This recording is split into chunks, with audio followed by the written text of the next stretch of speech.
আজ আমি কলকাতা বইমেলা যাচ্ছি। বিশ্ব বাংলা গেটে নেমে করুণাময়ী একটা অটো ধরলাম। আমি এখন অটোতে বসে সাঁই করে চলে যাব করুণাময়ীতে। তো আমি যাচ্ছি সাঁই সুই করে করুণাময়ী গিয়ে পৌঁছালাম। ও মা, নেমেই দেখি সামনে বইমেলার গেট। টুক করে ঢুকে পড়লাম। প্রচুর এক্সপ্লোর করলাম, জানো তো।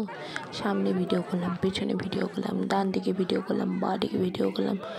অনেক ভিডিও করে তারপরে এবার মনে হলো, বাবা খিদে পেয়েছে তো, কিছু খেতে হবে।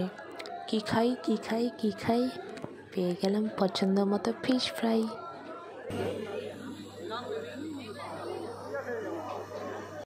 এরপর একটু মিষ্টি খেতে ইচ্ছে হলো। দেখো কত রকমের মিষ্টি। তারপর দেখি, ও বাবা, সেলিব্রিটিও দেখতে পেলাম আমি। টুক করে একটা ভিডিও আমি করে নিলাম, সবাই করছে, আমিও করে নিলাম। তারপর আমরা গিয়েছিলাম তথ্য সংস্কৃতি বিভাগের সামনে যে প্রোগ্রামটা হয়েছিল সেখানে আমরা অনেকক্ষণ ছিলাম। যিনি গান করছিলেন তিনি সত্যি খুব সুন্দর প্রোগ্রামটা করছিলেন। আমরা ওখানে বেশ কিছুটা সময় ছিলাম। আশেপাশের লোকজনকে দেখছিলাম, তাদের নিয়ে ভাবছিলাম কে কার সাথে এসেছে, কত দূর থেকে এসেছে, এইসব যা হয়।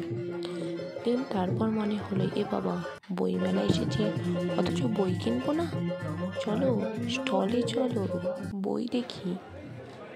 কথা যেমন কাজও তেমন, স্টলে চলে গেলাম বই পছন্দ করতে। অনেক স্টল ঘুরে লাস্ট অবধি এই স্টলে আমি আমার পছন্দ মতো প্রচুর বই পেয়েছি। এবার কী বই কিনলাম, কত টাকা দিয়ে কিনলাম সব বলবো তো, থাকতে হবে তো তার জন্য। কিন্তু এখন যে রাত অনেক হলো, বাড়ি যেতে হবে তো। তো চলো আজ বাই।